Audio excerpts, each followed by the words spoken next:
Yeah.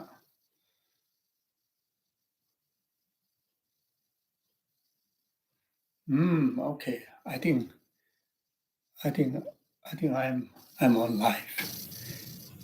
I am alive.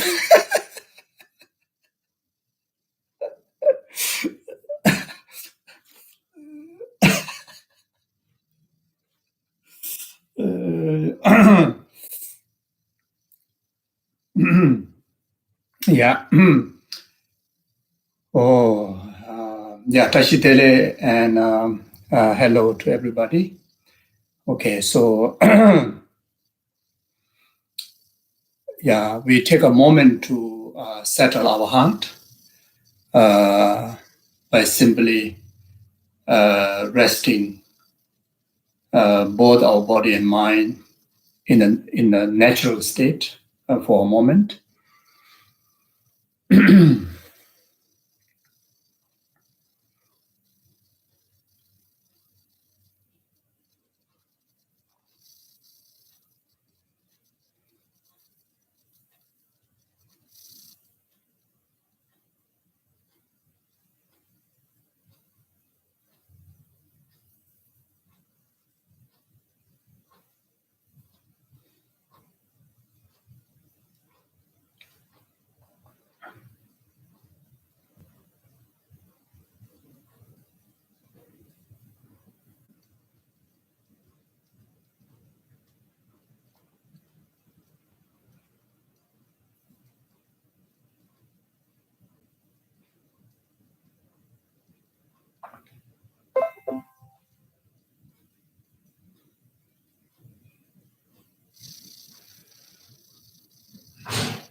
If in case any individual having difficult to settle our heart, withdraw, our mind from the distractions and concerns of the past and future thoughts, then you can use the short breathing exercise by simply focusing on the natural breathing in and out for a moment. So that may help.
Okay, thank you. Then take a few moments to express gratitude, feel gratitude, feel happy of having this precious human rebirth, the one of most marvelous vehicle that where we can travel crossing the oceans of samsara and actualize a state of full liberation. And having this vehicle still intact, it could have lost in any moment in the past, and just in the past week, since last session until now, you could have lost, but fortunately, this vehicle still stay intact in the present moment. Not only that, to have an opportunity to fulfill the purpose of precious human rebirth, the main meaning of life, which is the cultivation of loving kindness, compassion, and wisdom, to have opportunity to nurture ourselves by having abundance of dharma, which we have.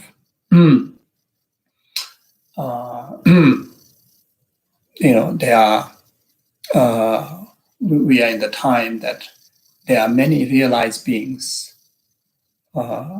such as our gurus, like His Holiness Dalai Lama, to whom I think many of you have received teaching freshly just this morning.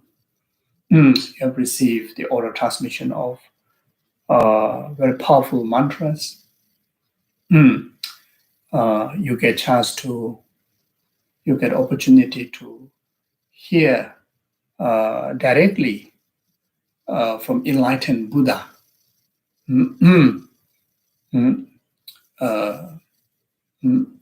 And we able to receive the transmission of blessing in our heart and directly from enlightened Buddha, the Guru Chenrezig, His Holiness the Dalai Lama. How fortunate! It's the most fortunate time in entire our existence, in beginningless lifetime. This is the most fortunate time. We have met enlightened Guru like Gyabje Lama Sopa Rinpoche. I think many of you receiving, now and then in the past weeks, Rinpoche's teaching on Lojong. What can we ask more to fulfill the meaning of precious human rebirth other than this? How fortunate.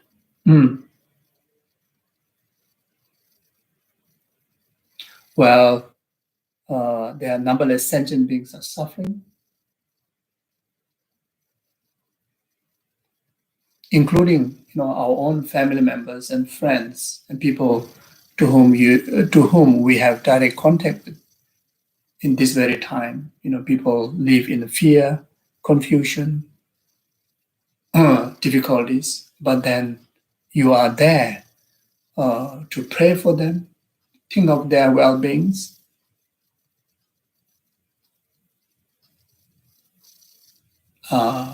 Make a commitment yourself to engage in the Dharma practice, such as listening to the Dharma discourse, even this very session.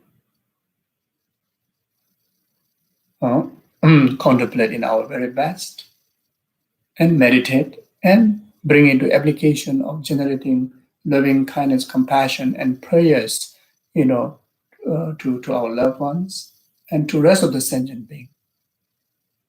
What can be more meaningful than that? How fortunate.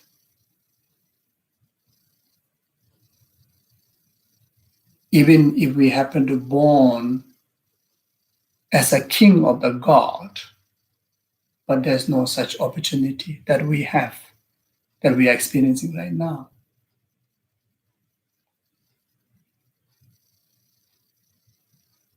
Even we born as the richest being, like such as the Naga, the king of Naga, adorned with wish-fulfilling ornaments of jewels, but they cannot be in the same position that what we have now, to have capability to express loving kindness, compassion, altruism to all other sentient beings, starting from your family members. What can we ask more? What can we ask more? What can be more meaningful than that? Even after we become Buddha, this is the job we're supposed to do. Even when we become actual Bodhisattva, this is the job what we're supposed to do. And we are having right now this opportunity, and we have this full capability. How fortunate, how wonderful, how lucky, how precious, how fulfilling the life is.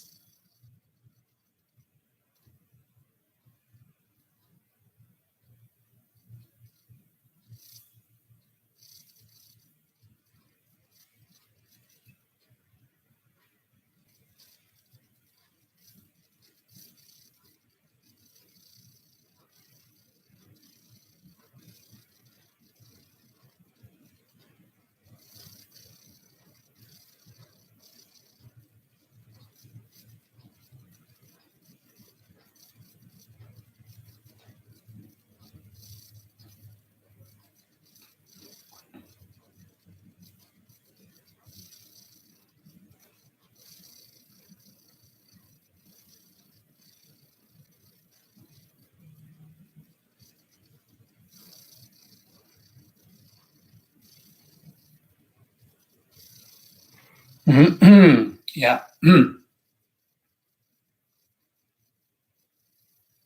Now take a moment to reinforce our refuge in Buddha Dhamma Sangha.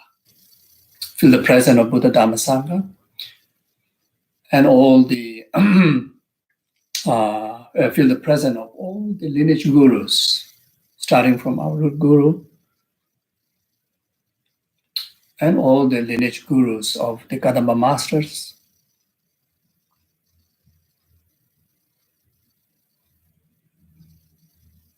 like such as Lama Tsongkhapa, such as Geshe Zopa, such as Lama Atisha, such as Maitreya,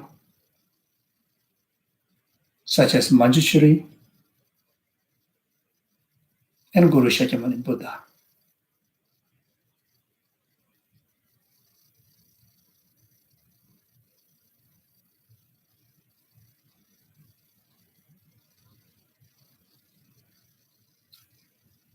Feel their blessing inseparable from our being.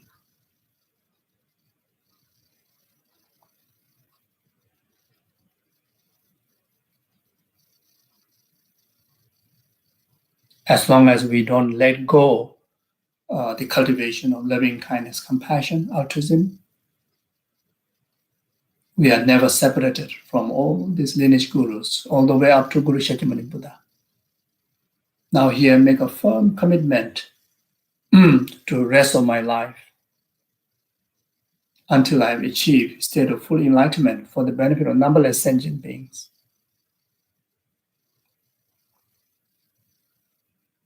Every single action of my body, speech, and mind, including this very session, be the complete cause of numberless sentient beings, temporary happiness up to the ultimate happiness of enlightenment.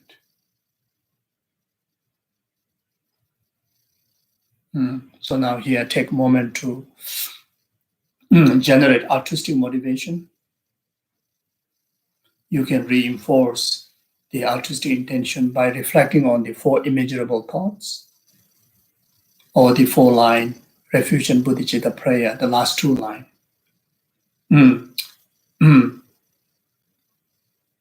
Or otherwise, the meaning, dedicating entire one's actions of body, speech, and mind, including this very session, in bodhicitta, or in dedication to benefit numberless sentient beings, temporary happiness up to the ultimate happiness, enlightenment.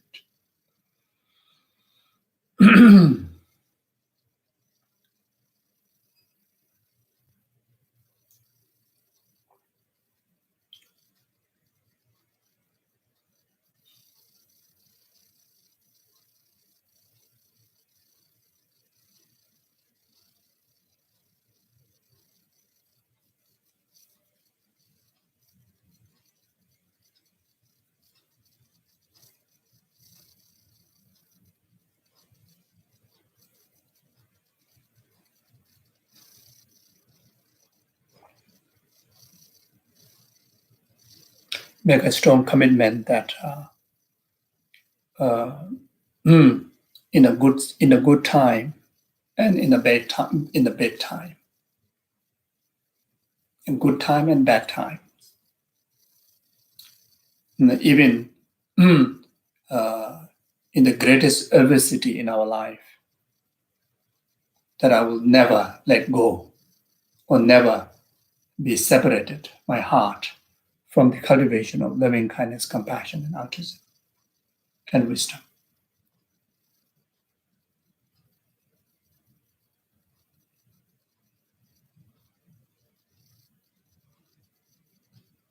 Okay, yeah, thank you. Yeah, so before we start with the actual text, so I hope we can able to start today. uh, uh, uh, mm, mm, uh, so since we're going to cover, through varieties of texts, uh, mm, mm, uh, but what to expect overall, in a very condensed way, what to expect, uh, what to focus in learning, and as well as a pit instruction for us to take as a daily instruction or daily guidance to use as a daily guidance in our day-to-day life. In different texts, different verses, there will be hundreds and hundreds of verses teach varieties of methods, instructions and teachings.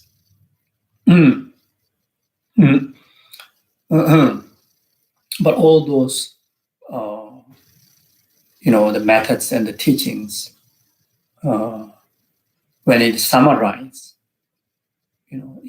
summarize something that which you can remember,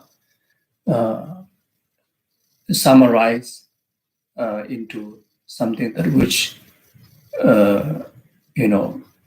directly applicable in our day-to-day actions of our body, speech, and mind. In order to make all the instructions, straight towards the heart, straight to the heart, to transform from our ordinariness towards the altruistic mind or the transcendental mind. Mm, mm,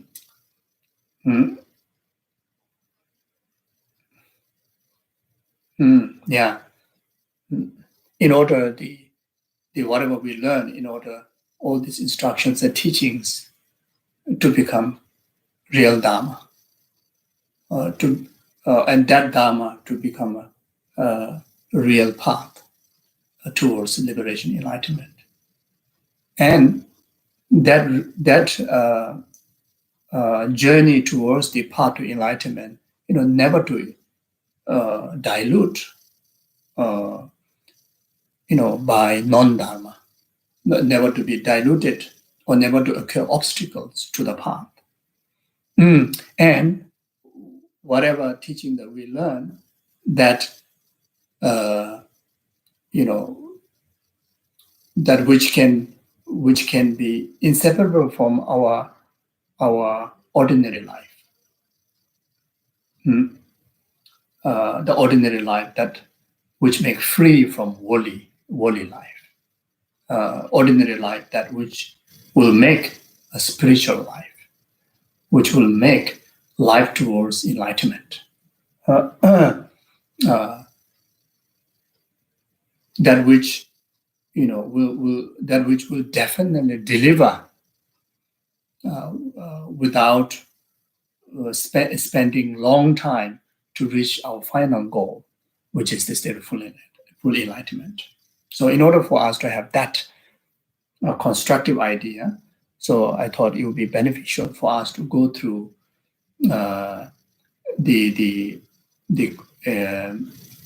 hard advice that Lama Atisha gave to his hard disciples when he visited Tibet. There are critical questions were asked by his students, and Lama Atisha gave those straightforward answers in order to whatever he have taught, to absolutely to become dharma, to actualize the spiritual goal. So I thought to read through this collection of advice, the Kadamba's advice. Yeah. When Atisha arrived in Tibet, his three disciples, Ku, Ngo, and Dom, the Ku Kuden Sundri, Ngo Loden Sherab, then Dom Temba Jave Chune, the three disciples, asked Lama Atisha, for attaining the high state of liberation and omniscience, which is more important to follow the precept of Lama or to follow the scriptures and commentaries? And Lama Atisha replied, the precept of Lama is more important than scriptures and commentaries. Then why is that? The disciple asked again. Even if you, then Lama Atisha replied, even if you know that the primary characteristic of all phenomena is voidness and can recite the Tipitaka as well, you and the teaching will be completely separated if you do not apply the precept of Lama at the time of practice.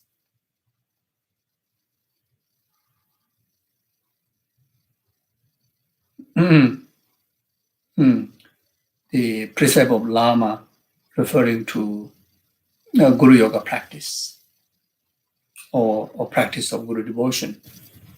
When we talk about the practice of Guru Yoga or Guru devotion, one's heart, staying inseparable from the Dharma, inseparable from the virtue and the Dharma, and that is the Guru's instruction. That is the devotion that you make to the Guru. The commitment that you establish with the Guru is never to be separated, your heart, from the Dharma that Guru has provided, which makes you are inseparable from the Guru, which pleases the Guru, which fulfills the Guru's aspiration towards us.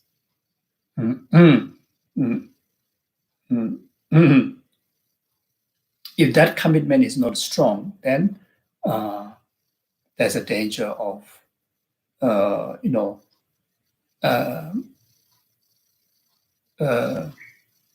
whatever Dharma knowledge we have, it may become like scholarly great, but then may not have the root of the path, may not become the Dharma as a root of the path, may not become the Dharma, to our heart.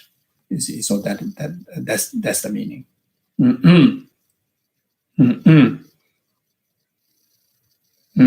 When we talk about Guru devotion, it's not something, idling, one particular person, like how we idle, the movie stars. It's not like that. What fulfilled the relying on the Guru is to keep the instruction, which is none other than the Dharma, inseparable from our heart. Okay, so then again, the disciple asked, please define the practice of the precept of the Lama. It is simply striving to do virtuous deed in body, speech, and mind, and acting in accordance with the three vows, the vows of individual liberation, and Buddhist vows, and the Tantric vows. You see. So the Guru devotion or listening to the instruction of the Guru, the precept of the Guru, is for us to, be inseparable from virtuous deeds with our body and mind, with our body, speech, and mind.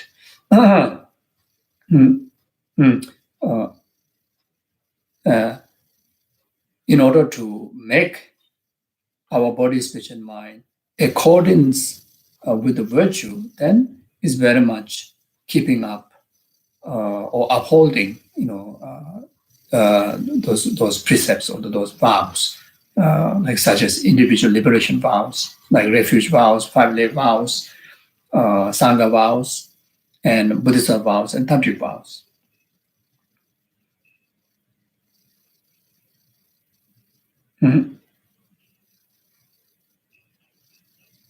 So without the precept on the Lama, then both of these are insufficient, Adisha answered. But why?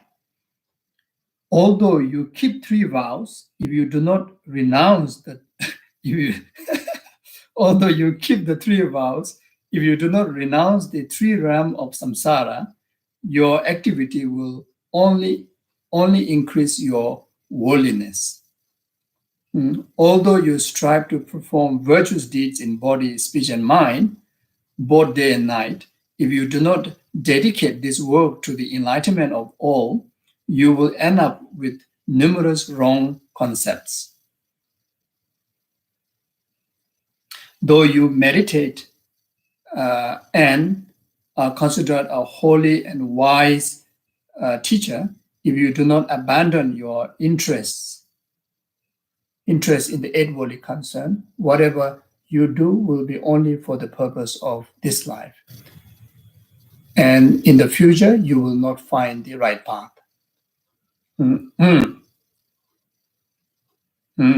So now, you see, so even if you keep your body, speech, and mind in virtue, and even you practice the different precepts, different vows, but all those vows, all those virtues are not infused by the mind of renunciation to the entire samsaric concern, then it will be still a cause of samsara. So it become a worldly dharma, not a pure dharma. So even though your body, speech, and mind engaging in virtue, but not necessarily it become cause of liberation. Not necessarily become dharma.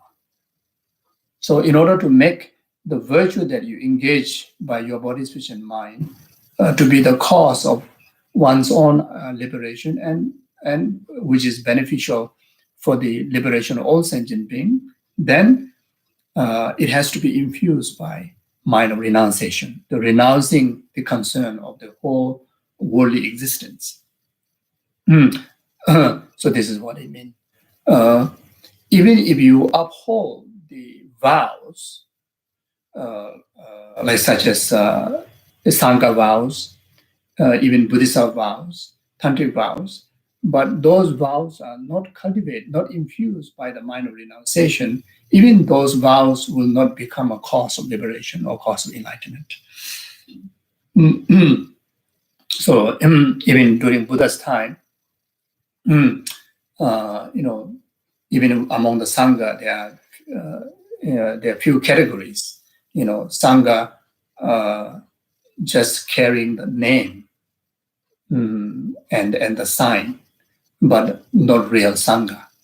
And those individuals are, because of getting better food, some due to poverty, Then they run to the monastery. So the monastery, feed them, feed free meal. So or follow Buddha, so that when Buddha go for arming, then the rest of the follower also get meal.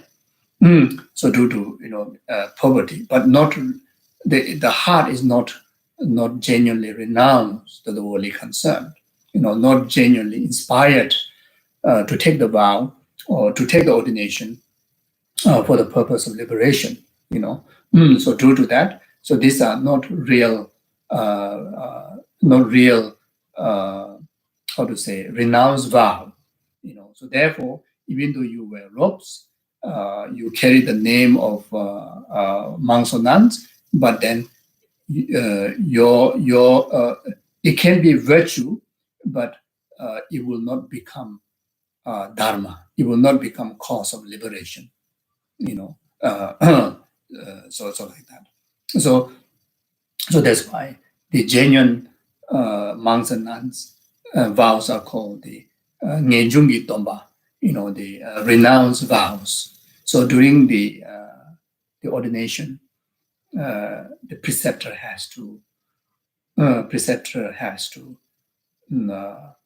educate before giving the precept. During the ceremony, you have to educate. Make sure that at least right before the vow is granted, the connecting attitude right before that, has to have a rising of renunciation. Then the vow that you receive become Ngejungi Tomba, the vow of renunciation. You see, so otherwise may not receive pure vow. So like that. So similar goes to Buddhist vows. And many of us we know because of someone is giving initiation and you just hallucinate kind of thing that by going to initiation, putting vase on our head, the Lama rings Vajra and bell and carrying the name of the initiation ceremony, and we think that we will be purified, we will be blessed with all the blessings that describe in the practice, and through the ceremony we even go through the ceremony of receiving those vows, but it's very much in the concern of worldly gain, or total lacking of mind of renunciation. Even though you aspire for enlightenment, but then not genuinely understood the disadvantage of samsara, not having awareness of the negativities of the samsara and its causes. So it's just like a one-sided idea why you're pursuing these vows. So in that case, we went through the ceremony, but and we may even think that we are cultivating those vows, and we may practice in a certain degree, but then it's not necessarily become cause of liberation or enlightenment. So here Lama Atisha is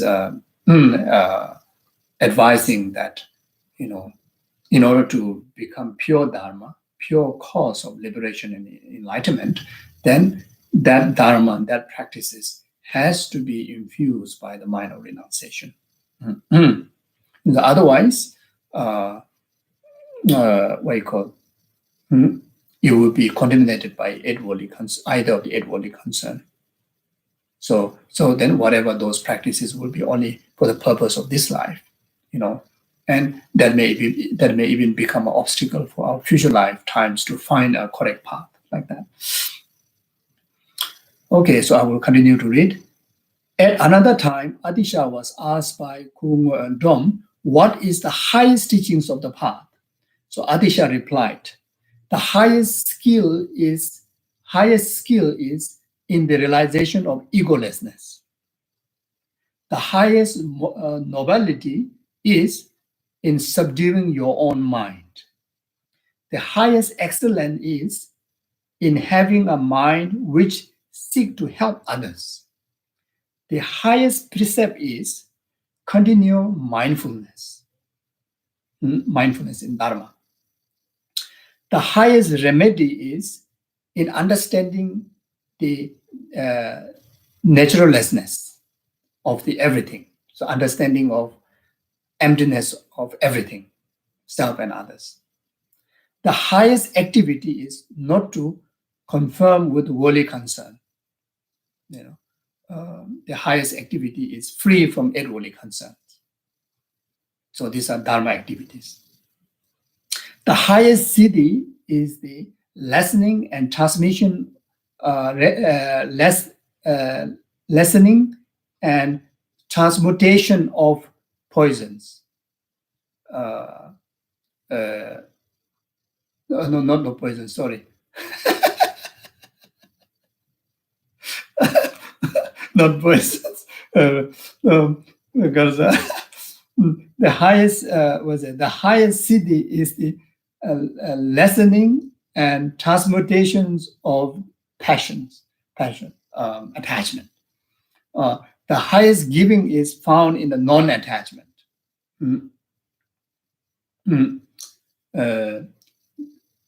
The siddhi, the highest siddhi, is very much referring to the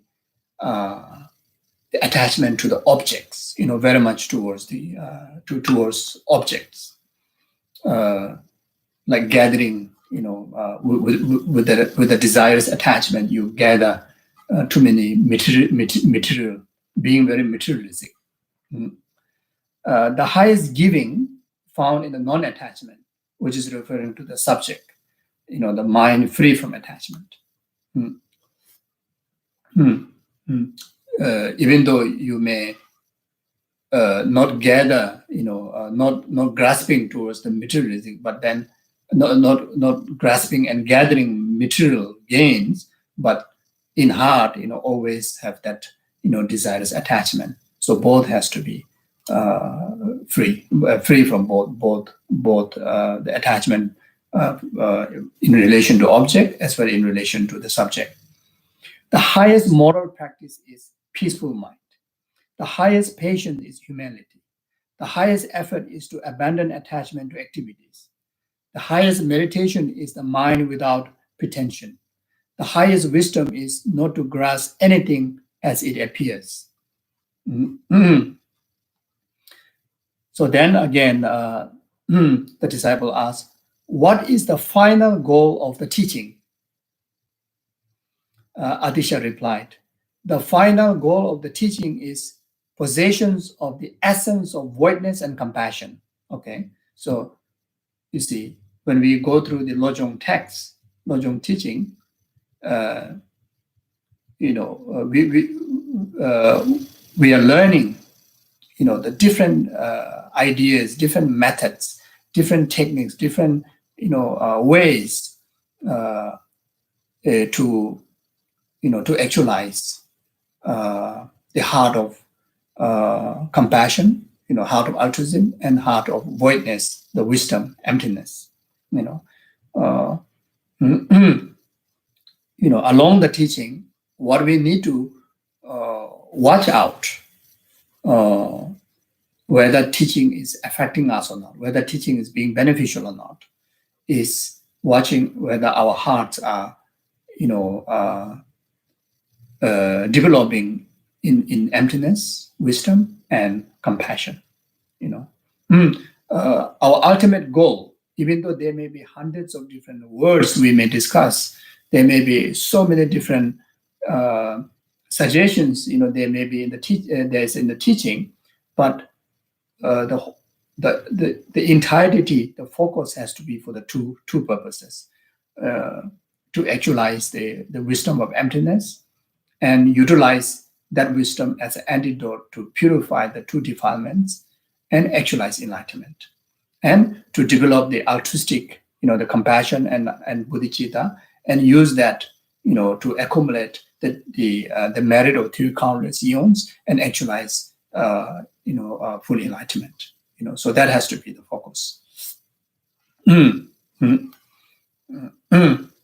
Yeah.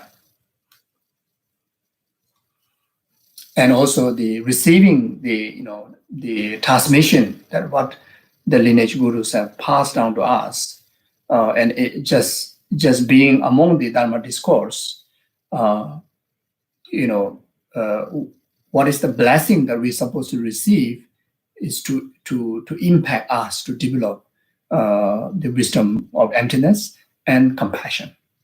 So if that is happening, then we are receiving the blessing. If the more we receive the teaching, the more we engage in the Dharma discourse, the more we meditate, the more we learn, we become more grasping towards worldly concern. We become more, self-centeredness. So that means, we have an obstacle to receive the blessing and to understand the Dharma, and to having obstacle to practice and having obstacle to gain the realization in the path. The final goal of the teaching is possessions of the essence of voidness and compassion. Just as in the world, there is a panacea for all sickness called this solitary heroic medicine. There is the realization of voidness, the emptiness, which remedy all the fettering passions. So emptiness is the medicine to entirety of the the three poisons. Whether to do with aversion, whether to do with attachment, whether to do with ignorance. When you have the wisdom of voidness, that will tackle it. Not only that, the entirety of the obscuration to omniscience, and as well as the obscuration to nirvana. The altruistic voidness is the one that would play as one medicine that can cure the entirety of the sicknesses like that. So then Lama Adisha continues, but many says they have realized voidness. But many says they have realized voidness. Why do their anger and attachment remain? So this is asked by the student. Many says they have realized emptiness. Then why do their anger and attachment remain? So Lama Adisha answered, they are speaking empty words. For when you fully realize the meaning of voidness, your body, speech, and mind react with the pleasure, like slipping fresh butter into a barley soup, samba soup. You see, so not even necessary to realize, just to understand clearly what really emptiness is, already will affect to soothe the act of our body, speech, and mind, to subdue our body, speech, and mind, to make our body, speech, and mind gentle, peacefulness, peacefulness, like that. So giving as example, like, in Himalayas, in Tibet, they make barley soup, samba soup, and used to add up icy butter, very, very cold. So the butter is like very hard. So you cut, you put in the samba soup, is sleep very, very smoothly. So giving example like that. So such like what the great Ayadeva said, the nature of existence, it is empty or not, merely feeling this doubt tears the samsara center. So just even hearing the name of emptiness, it dismantle. It brings the effect of dismantling. It is firmness of karma and the delusions. Just even by hearing its name. So can you imagine? Not only hear but to understand. Definitely bring immense of purification to our negative karma. Purification towards delusions and obscurations. Then, if we start to contemplate what we understood, then greater effect. If we meditate, it will be even greater effect. If we realize, then of course, without any doubt, that it act direct antidote, to eradicate, from the root, for forever, like that.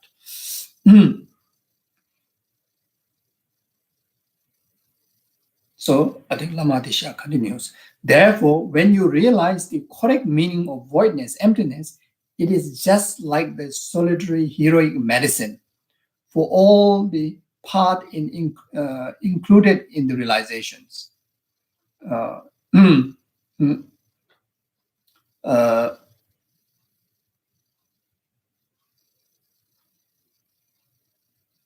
so I think the disciple asks again, how do you include the entire part within the realization of voidness? So the disciple asks.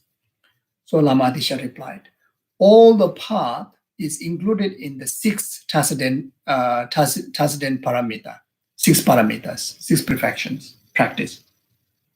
When you realize the correct meaning of voidness and lose your blind lust for all things, material and spiritual, your life become one following act of Taciten giving. In the absence of attachment, you are no longer defiled by non-virtuous deeds. And you enter the ever-following harmony of transcendental moral practice. In this freedom from the defilement, you also liberate yourself from the passionate domination of I and mine and attain the ever-following transcendental patience. As you take great pleasure in the realization of voidness, your life becomes one ever-following transcendental effort. Through this, you lose all attraction to object and enter the ever-following transcendental meditation. And finally, when your mind is free from the habit of seeing everything through the prisms of three aspects, you will attain the ever-flowing transcendental wisdom, the emptiness mind to the the three aspects of emptiness.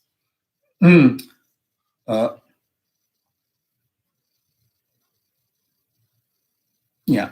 So you start to view all phenomena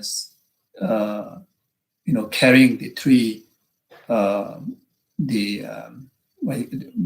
the three wisdom of emptiness. Then all engagement of action through your body, speech, and mind, free from the grasping, grasping in grasping of inherent hallucination, like that. Then again, the disciple asks, it is possible for one who realized the meaning of voidness to attain Buddhahood with only the wisdom and meditation of voidness? So only wisdom realizing emptiness able to actualize the Buddhahood? So then Atisha replied, whatever you perceive, whatever you proclaim, there's nothing that has not come from your own mind. Understand that this realizations of mind is empty. Understanding the non-duality of realizations of the mind and of voidness is wisdom. Meditation is the continuous concentration on this wisdom without any distraction.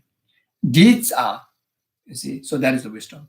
So the deeds are the accumulation of merit, the deeds of bodhicitta, deed of altruism, accumulation of merit. And wisdom, well, you realize from the viewpoint of meditation that everything is like an illusion. You accumulate the you accumulate the merit, through engaging in the earlier 5 parameters. Then, then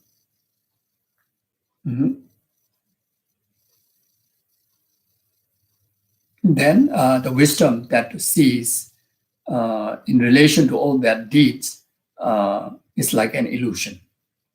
So once you are under the influence of this tree, once you are under the influence of this tree, their practice will come even in the dream. So when you come up to that stage, the deep meditation experience, then you have the capability, to take such cultivation even at the time of dream, even in the sleeping time. Once it has come in dreams, it will come at the moment of death. So the dreaming, the mental capability at the time of dreaming state is very much at the time that when we go through the transition of life to death. So if we practice, intensely in meditation, then that shows sign that our meditation on emptiness, seeing illusion alike in all appearances, even at the time of dream, then that means, we are confident that when we pass away, when we go through the dissolutions of death, we will able to remember the Dharma. We will able to utilize the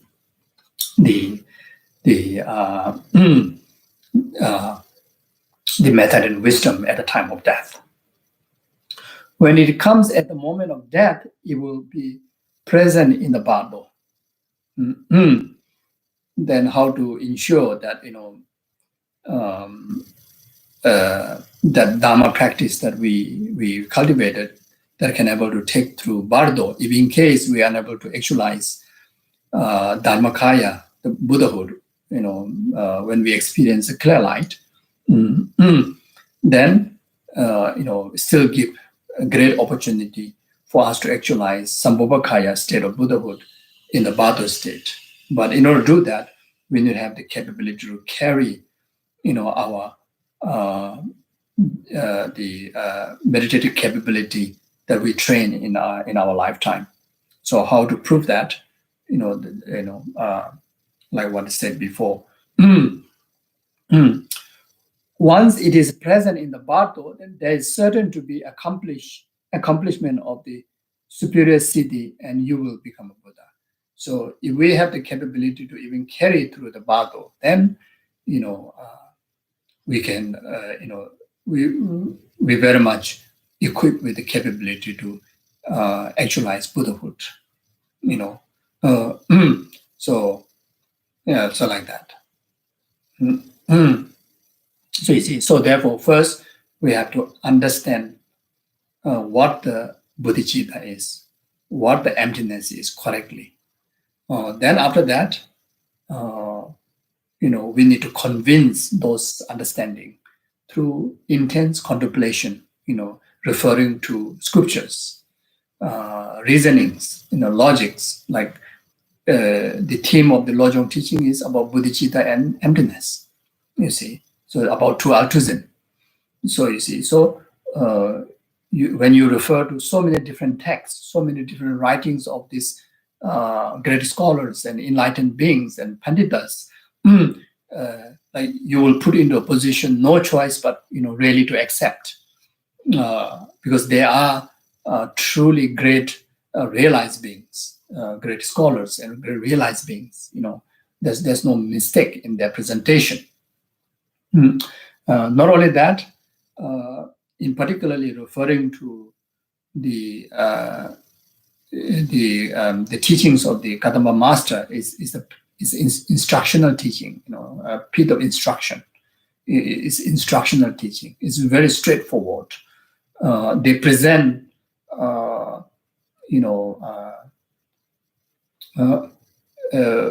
their own experience. They share their experience. What they have realized, they share with us. By lessening of the distraction of much philosophical input.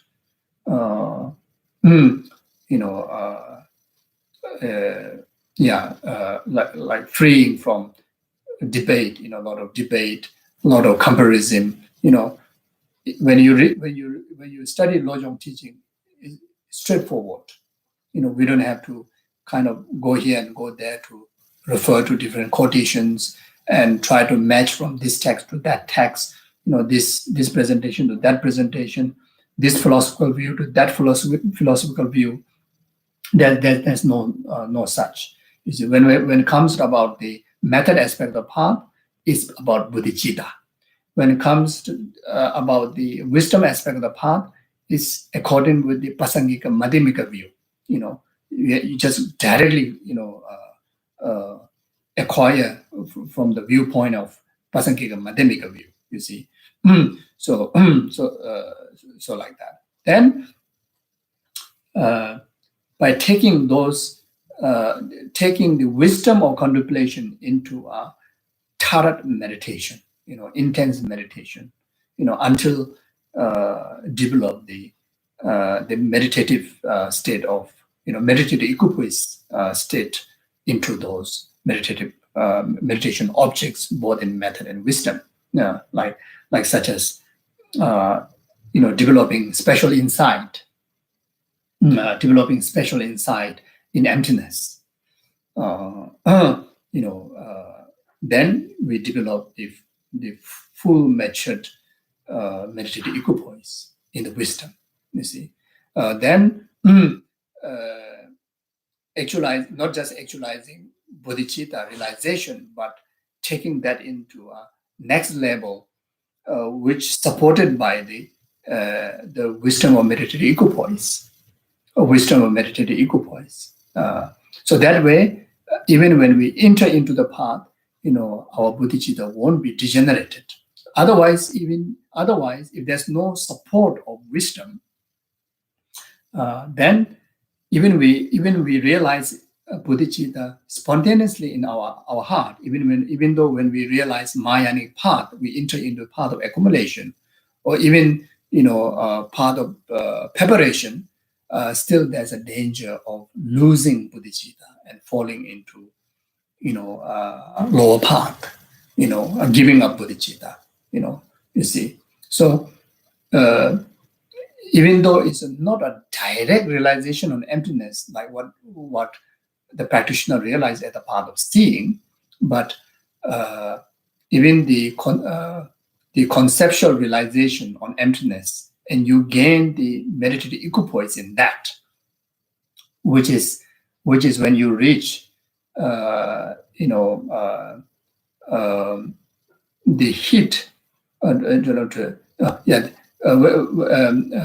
when you reach the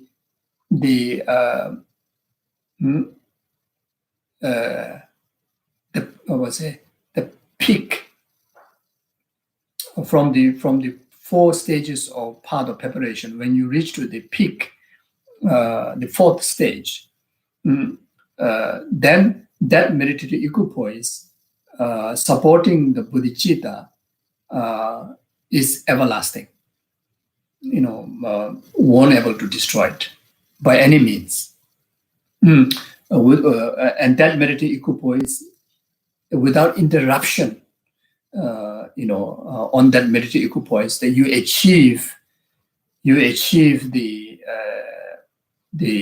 direct realization on emptiness, where the practitioner, become Arya Bodhisattva, where nothing can able to destroy it. That bodhicitta, you see.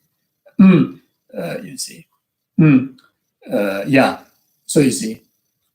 Yeah. So now here,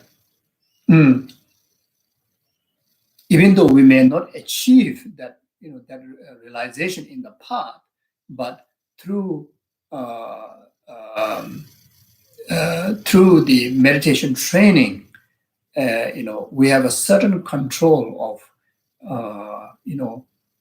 certain control to stay within our meditation deeply without any distraction. That will help us to carry the intensity of that imprint or the habitual state of our mind, even at the time of dream. You see, we can able to motivate for us to have a dream state while we are dreaming, can able to view the dream as an illusion, a dream like an illusion, or whatever other dream, good dream or bad dreams, anything, any dream comes, you can able to, see as an illusion. When we gain that capability, then we able to, at the time of death, when we go through the uh, mm, the death process, mm,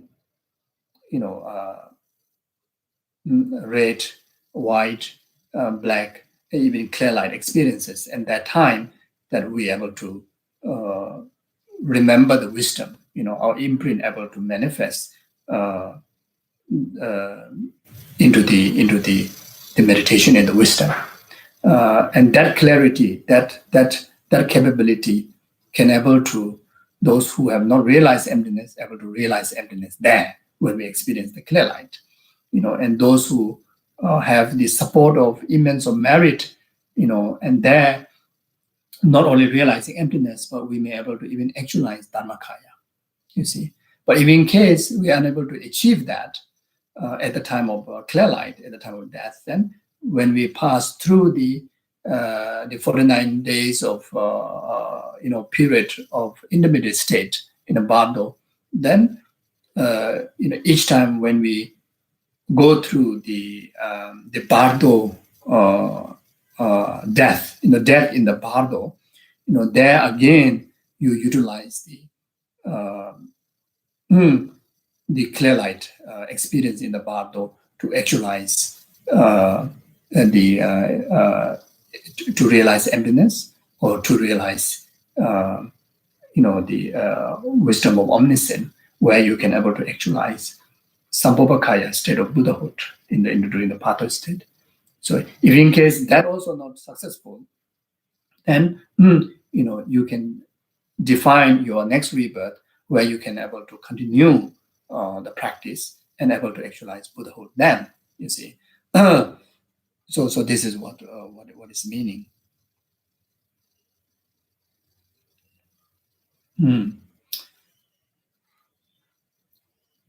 I will continue reading. Once the Venerable Atisha was staying at Nethang, the southwest of Lhasa, he was asked by the teacher of Shangnechung, Kur, and Langsang, what are the teachings of logic? Atisha replied, there are many, both Buddhist and non-Buddhist, all of which are endless chains of ideation. They are not necessary, and there's no time to be wasted on them. It is time to condense the essential meaning of the teaching.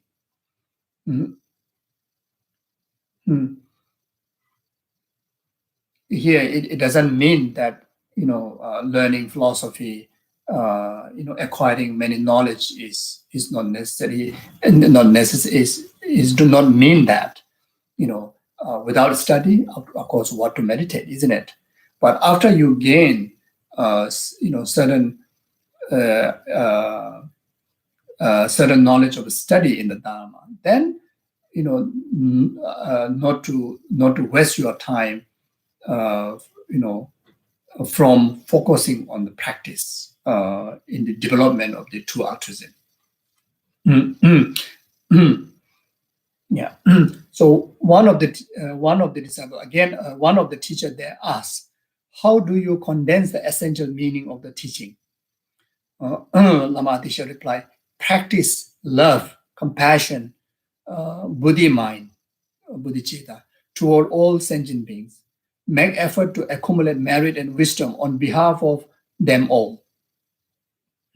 Dedicate all root of virtues to attain Buddhahood together with all the sentient beings whose numbers would fill the sky. Understand that all these teachings are empty of self-nature, like a dream or magician's illusion, you see.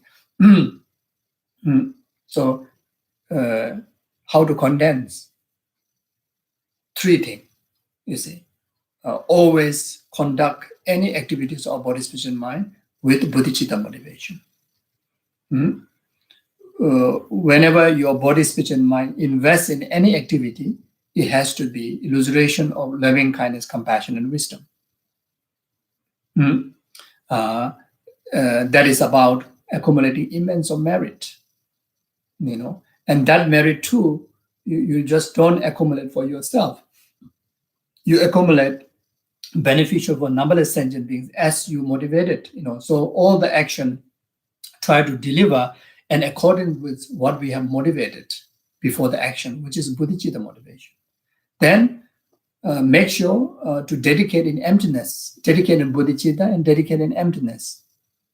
What Lama Atisha says here. So you see, like in the FPMD organization, those prayer books, like whatever prayers we do, whatever teaching we do, whatever practices we do, at individual level or in the center, those three are, very well guided. Of course, all the other teachings, all the other prayers there, the ancient prayers are also same.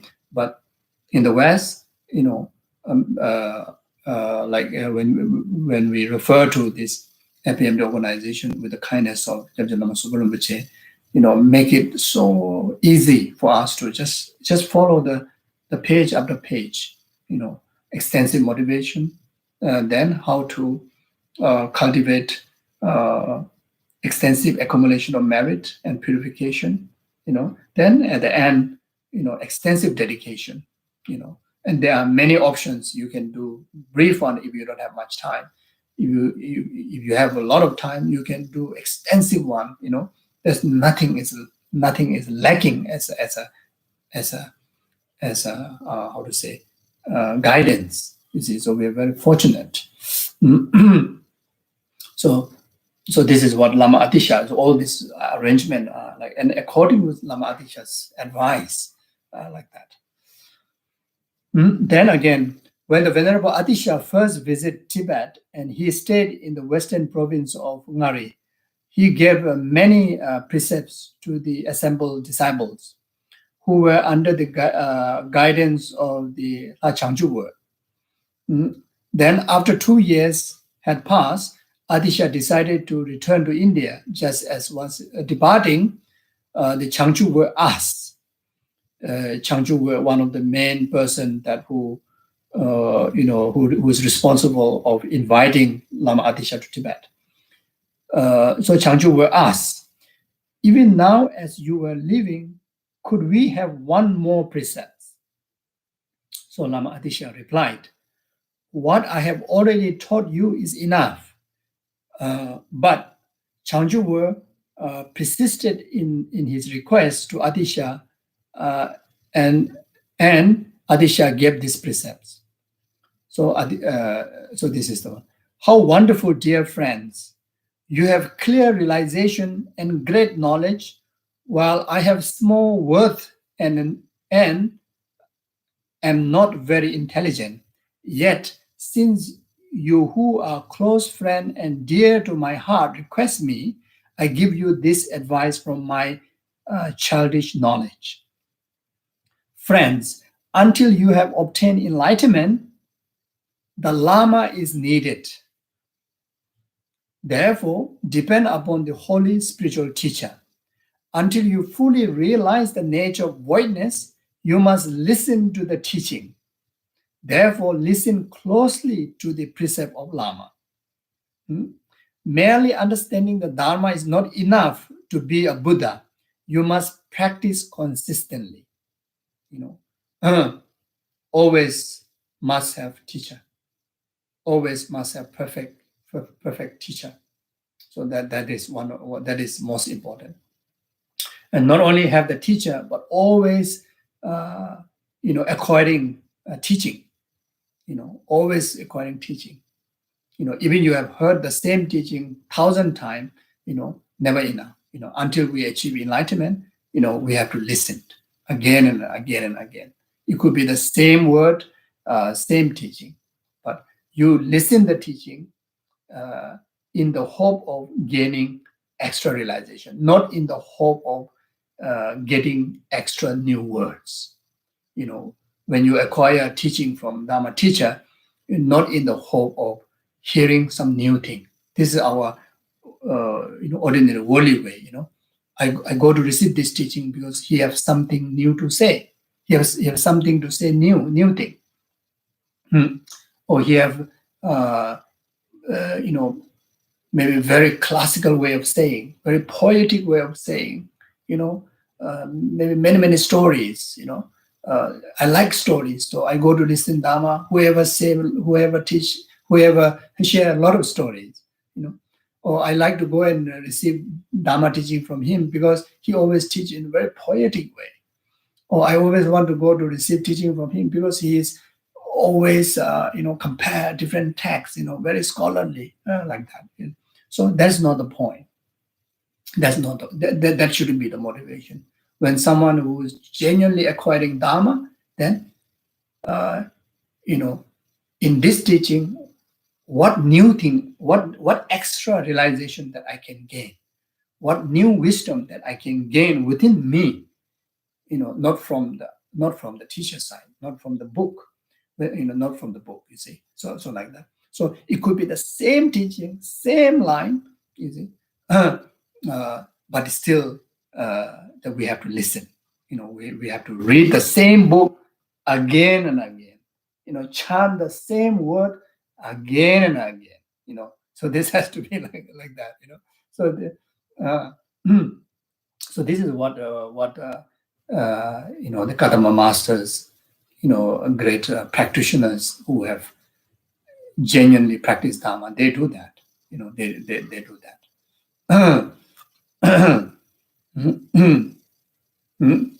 Then another thing is consistency in practice. When you are so happy, you practice. Even no time to eat food. No time to sleep.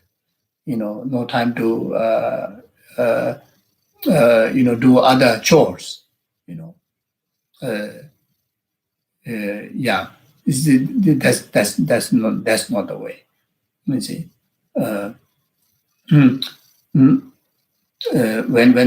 when some adversities comes in our way, some obstacles comes in our way, some inconvenience comes in our way, then we totally stop our practice. When teacher go away, we stop our practice. When there's no group retreat, we stop practice. When there's centers are closed, we stop practice. When there's no program, in the center, we stop practice. The center does not provide the teaching that what you interest, then you tend to lose interest in practice or in pursue in Dharma. It happens. It happens like that. So that shouldn't be the way. In whatever circumstances, good or bad, even at the last breath on the dead bed, still never separating from the practice. The happiest, most partying time, our heart, our body and mind not separating from the Dharma. You can still go to party. You can still go to party. Your physical body go to party. Your speech also there, but that speech and your physical body, infused by the altruistic intention. So your time of your physical body there in the party, entire time, entire action, become a cause of enlightenment. It's a Dharma like that, you see. So consistent practice. So this is very important. Even it may be just reciting Om Mani Padme Hum, just knowing little bit meaning of Om Mani Padme Hum, and seeing that this is the essence of Buddha's teaching, but not knowing the detailed meaning, but consistently, habituating our speech by reciting Om Mani Padme Hum. Consistently, having the faith that this is the essence of the Buddha, this is the essence of the Dharma. Then Om Mani Padme Hum, this is compassion. You may not know even the philosophical definition what means compassion, but at least compassion means being pure, good heart, helpful heart to all other sentient beings. Just knowing this, then all the time generate faith in compassion. Try to try to actualize the compassionate heart in your heart. If we do consistently, even that much, that will actualize the realization in the path. I think last time I give example like Lama Zopa Rinpoche's mother. Is Lama Zopa Rinpoche's mother, who is illiterate, age-wise is already very old, you see, and even listen to Dharma, but because of never had Dharma before, never had Dharma lesson before, it's difficult to understand, you see. But with this simple practice, consistently investing her body, spirit, and mind in Om Mani Padme Hum, she have able to purify her karma, her samsara, able to actualize high realizations of bodhisattvas like that. I have one grandfather that who recite Om Mani Padme Hum, grandfather who's totally illiterate, whole life spent time with the cows,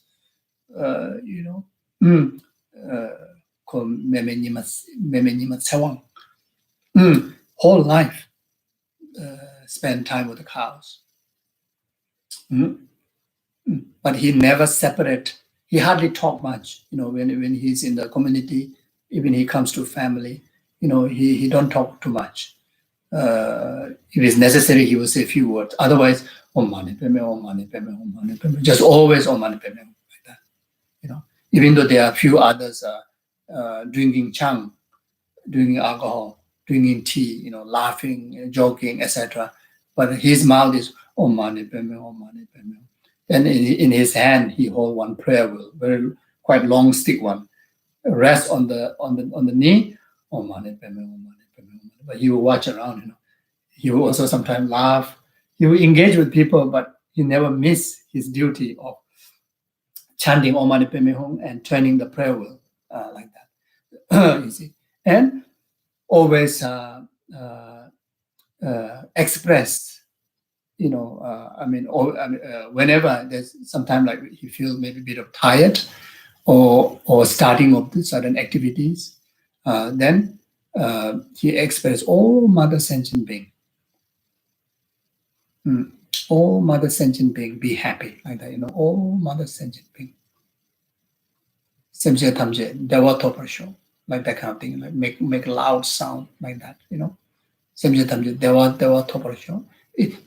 It's not even like Semje Tamje Dewa Deveju the Debarjuji, like when we recite in the Four Immeasurable Thought, he don't know even how to recite that. But what he means is, may all sentient beings be happy. You see? So then, since he's always with the cow, he treats the cow, more loving than if he like as equal or even more loving than the person, people, like some of people, even among us who have pets, sometimes you treat your pets more gentle than how you treat a human being, isn't it? Like that. So this is my grandfather, he treat his cow so gentle, so gentle.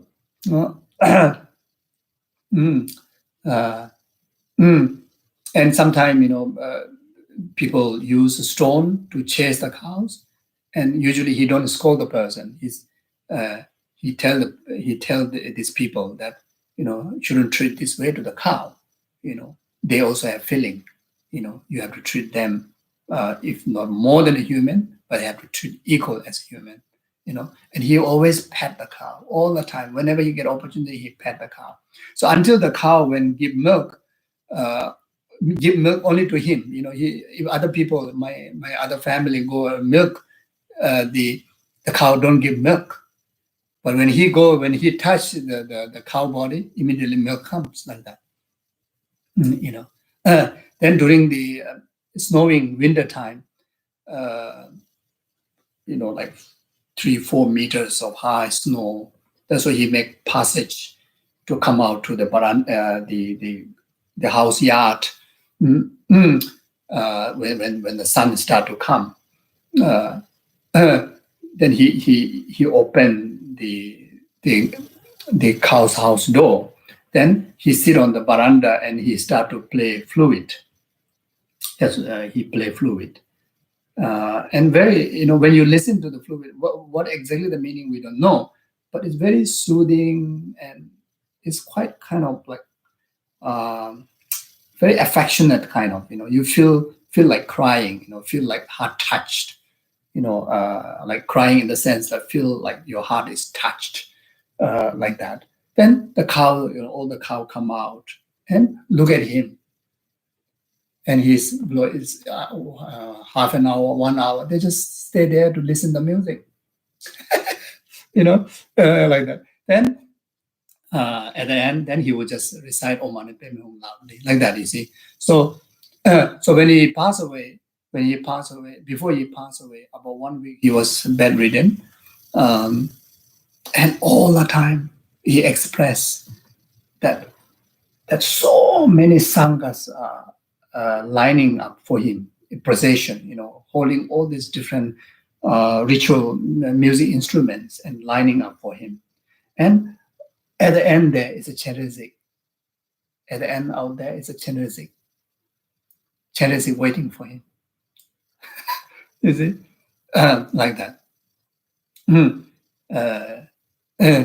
So these are very clear sign that he's definitely going to be born in the Genesis Pure Land. But in his entire life, he didn't learn great scriptures. He didn't even get a chance to listen to Dharma, etc. But whatever he have understood and learned is the value of compassion, and he have lived his life with compassionate heart and compassionate, speech and compassionate physical gesture towards others. But it's consistent, very consistent, every single day to day. And he passed away around 84 years old, something like that, every single day to day, like that. You see. So this is what it means. One of the advices had to be consistent. You see. Never to be separated from Guru Yoga practice, and never take rest from listening, teaching. Never take rest from reading Dharma books and listening, even it can be from the YouTube or whatever, from reliable source, reliable teacher. Then especially, attending Dharma discourses. You see.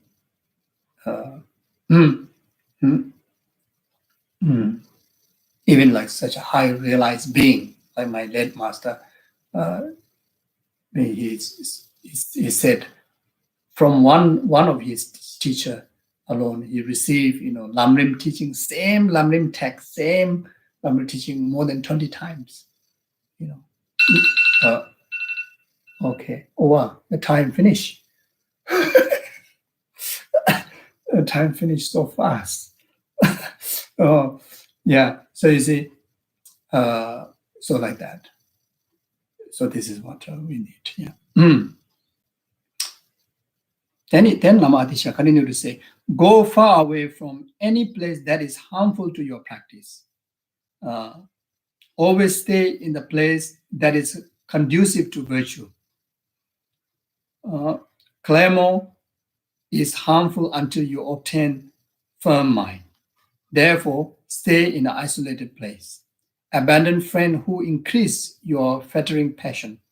Depend on friend who cause you to increase virtue. Bear this in mind. There is never an end of things. Bear this in mind. There is never an end of things to do. So limit your activities. Dedicate your virtues day and night, and always be mindful. Once you have obtained the precept of Lama, you should always meditate on it and act in harmony with his speech. When you do this with a great familiarity, the effect will manifest without delay. if you act according to the Dharma from the depth of your heart, both food and necessity will come naturally. So, so go away from places are harmful harmful to your practice.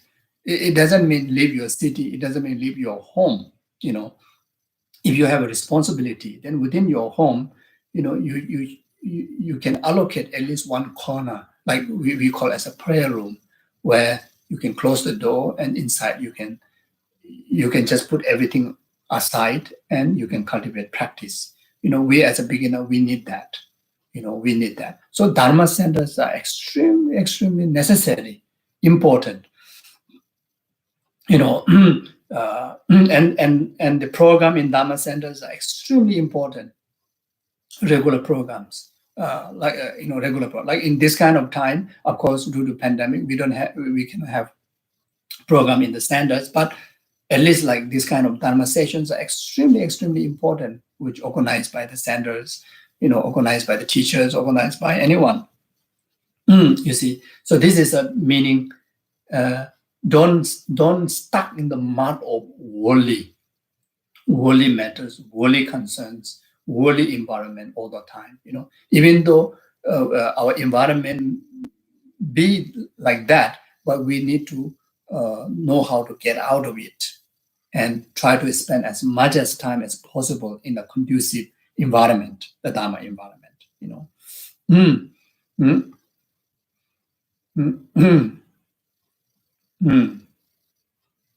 No, stay in isolated place. It doesn't mean that you have to go to cave. You give up your family responsibility. It doesn't mean that. You see, if you have such a capability, go for it. But you need to know the reason why you're going for that. Otherwise, if you run to the cave, your passion towards worldly matters is not renounced. Even in the cave, it's the same thing. You see, so meaning that always meditate. At least even it may be just a half an hour or a few minutes. Isolate yourself, isolate your mind and body and speech from worldly concerns, worldly activities. You see, so meditation is like kind of isolate. Meditation session is like isolating ourselves like that, which is so important for the beginner. Abandon friends who increase your non-virtues. Whoever encourage or whoever kind of make you to have more attached towards the 10 non-virtuous doings, then those are negative friends. You see. So stay away. Stay away doesn't mean that you abandon them from your object of compassion. No. Physically try to distance. Socializing with these people, try to distance. But your heart, never be distant from any sentient being, whether it's enemy, whether it's non-virtuous friend, or whoever it may be. All has to be cherished as precious as yourself. Or there's never the end of things to do. We know that. We all know that. In samsara, we think, okay, I will do this, then I will be okay. Then after that, I will go for retreat. I will study Dharma. I will do this after I complete that. You see. So there's Kadamba saying, he say, I will do Dharma. Then 20 years pass. Then after that, I will do 20 years pass. After that, then deathbed comes in the first rule. Then we end the life with the empty of life, with unable to fulfill the meaning of life, like that. So Lama continues to say, friend, there's no satisfaction in the things you desire. If you don't full stop, desire is the more you indulge, the more you want. You see, it is like drinking sea water to satisfy thirst, exactly like that. You see, so one of the greatest distraction to our Dharma practices is desire, sensual desire. It's just the thirst in our heart. Not necessarily have to be sensual one. Even in because we have a deep habitual imprint from the past, uh, the desirous attachment in the heart.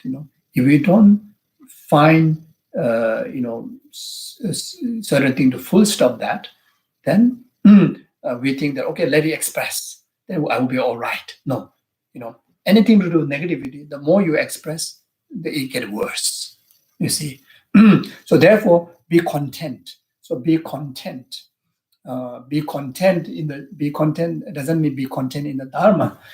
Be content in the material, sensual needs. Be content in that. Annihilate all forms of pretentiousness, pride, conceit. Be subdued and peaceful. You see, so this happens when we abandon, when we get control over negative emotions. Abandon all that some call virtues. Here referring to Edvoli Dharma, Edvoli virtues.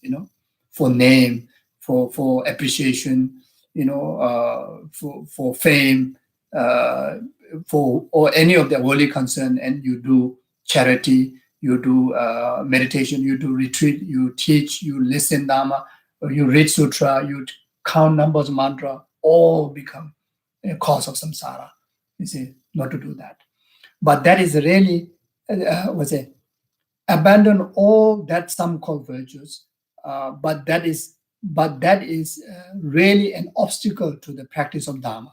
You see, any virtues that you contact in the inwardly concern, it become obstacle to the Dharma.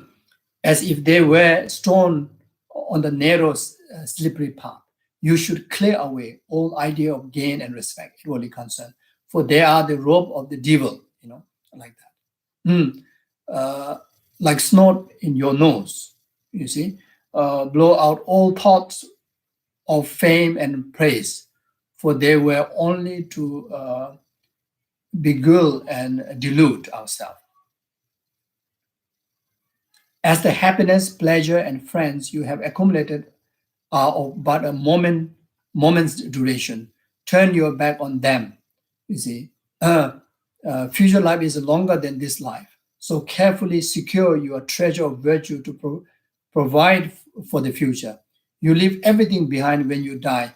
Do not attach to anything. So here it doesn't mean you leave your family, you leave your friends and your society. Not, it doesn't mean that.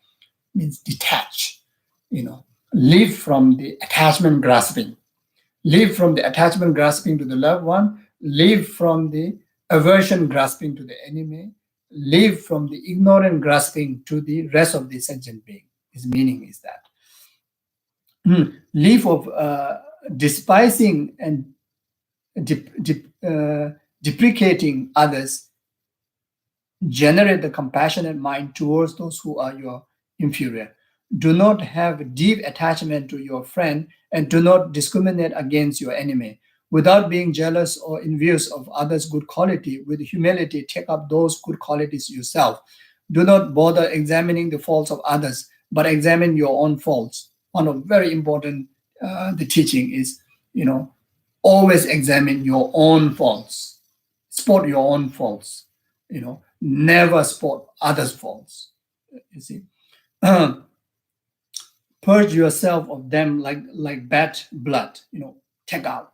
The moment you start to point out others' faults, then you regard that like a poisonous blood, going through your vein. You have to quickly take out. Nor should you concentrate on your own virtues. Instead, concentrate on the virtues of others and respect those others' servanthood. Extend loving kindness to all beings as though they were your own children. Like that. So never focus on your virtue. Doesn't mean you don't remember, your virtuous deeds. You don't boast. You don't boast your virtues. I did this. I did that. You don't no need to speak about that. But when others have performed virtues, you should speak about them. Like that. But yeah, always have smiling face and loving mind.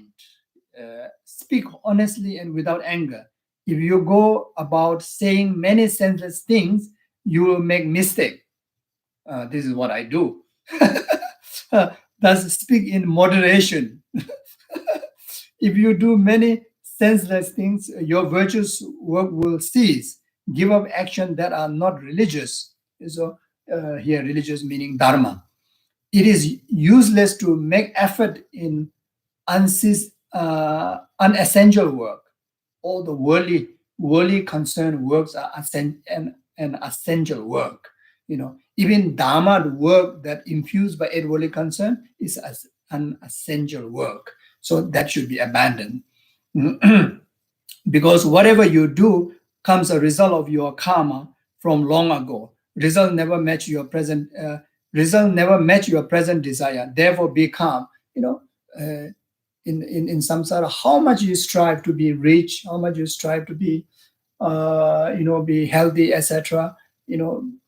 Almost not everything comes what you desire, isn't it? Because there are very much many things is already result of past karmic, definite karmic result.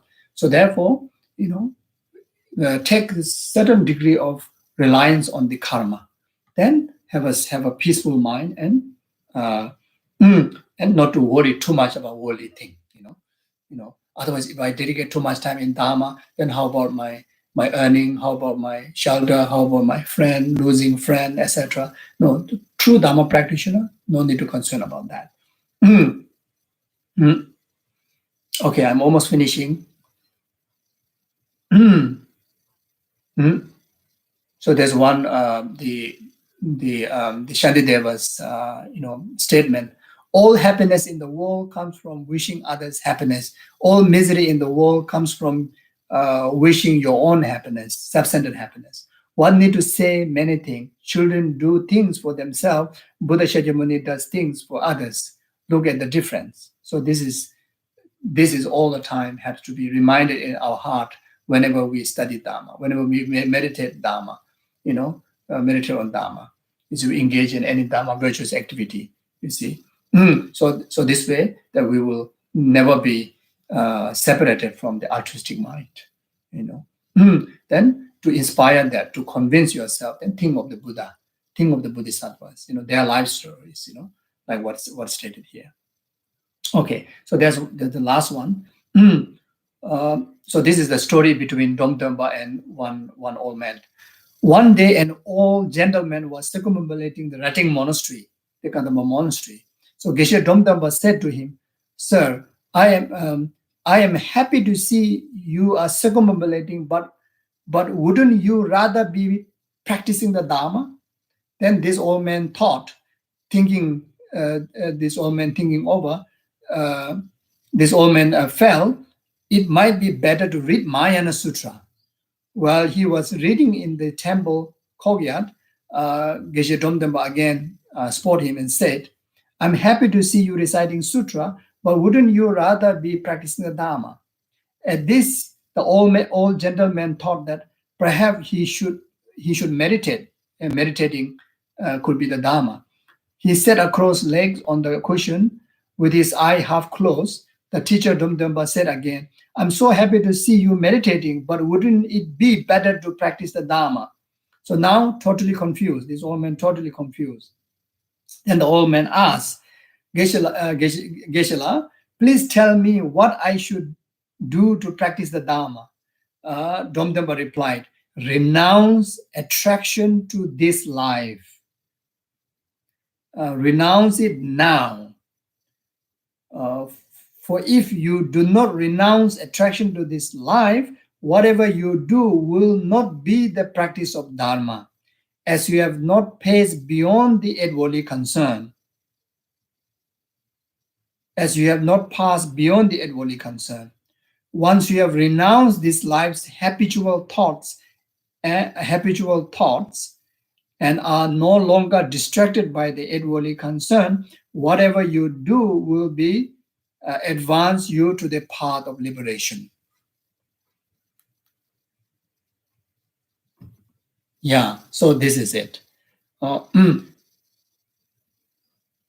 So in short, we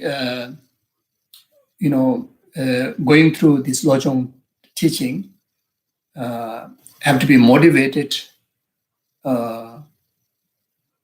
every single teaching, every single wordings and verses as an instruction to understand the renunciation, bodhicitta, and emptiness, as a supplementary practices to actualize renunciation, bodhicitta, and emptiness. If you have already gained renunciation, bodhicitta, and emptiness, then this, the teaching session be like the meditation session to boost the realization in renunciation, bodhicitta, and emptiness.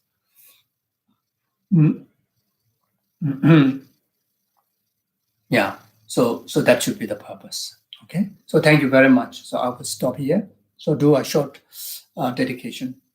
So since already took more time from you, so we just do the short dedication as like Shantideva dedicated. Like Bodhisattva, Manjushri Bodhisattva Charisi Samantapatra. Whenever they dedicate the merit, I too dedicate the same way. May all the accumulation of merit from this session be the cause of numberless sentient beings' temporary happiness and ultimate happiness of enlightenment. And I specifically dedicate this round of time, all the merit to this to overcome this pandemic crisis that going around the world. May each and every one of yourself, your family members and friends, and all the other people be protected from coronavirus. May everyone cultivate loving kindness, compassion, and be helpful for each other during this difficult time. May each and every one of us in the family, may this merit be the complete cause. Starting from yourself, always be patient, always be gentle, kind to your rest of the family members. Never speak wrongly.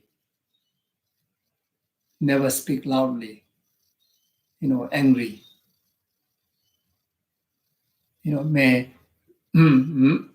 each and every one of us be the perfect,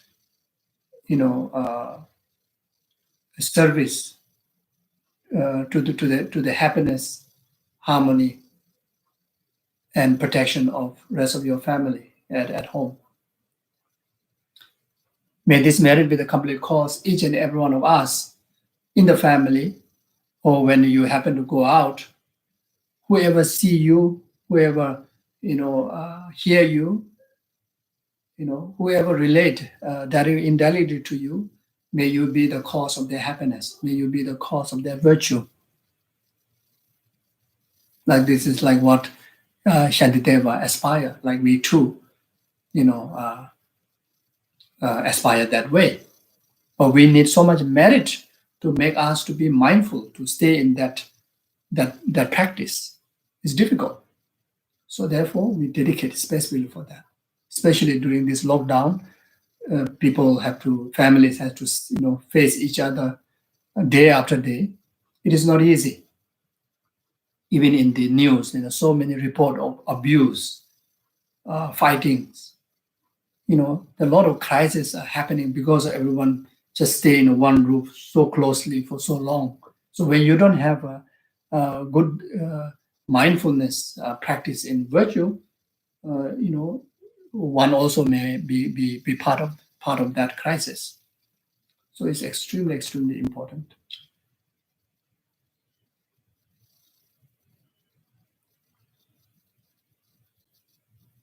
Then always dedicate the merit to those people who in the front line, who go out there and save people's life, in those who are most vulnerable. So it is our individual duty to make sure we dedicate entire our merit to them, to have protection, all the necessary conditions for them to effectively, help others, save others. Then dedicate emptiness dedicate yourself, the merit, and the objective, the one you meditate, all lack of inherent existence, empty of inherent existence, empty of true existence. So by the power of your pure heart, by the power of this merit, which is substance, and by the power of the, following the Buddha's footsteps, Bodhisattva's footsteps, and by the power of the Buddha's Bodhisattva, may whatever aspiration and dedication and merit we dedicated just now be all actualized in real, in action, in result. Chanchu Samjara Moja Maji Panam Juji Jawanima, by a Kone Kundu Pevach, Tony Tower in Moja Maji Panam Juji Jawanima, Kone Kundu Pevra, Show Carrera, Coaching on the Pendant de Vamani, Jeres, Shabe City about the Dejuch, Tuzu Shaji, Zinjo Pepe Consudo, Josoko, never. That's what the Jekondo Shabe show. Thank you. Take care. Everyone, take good care. Bye bye.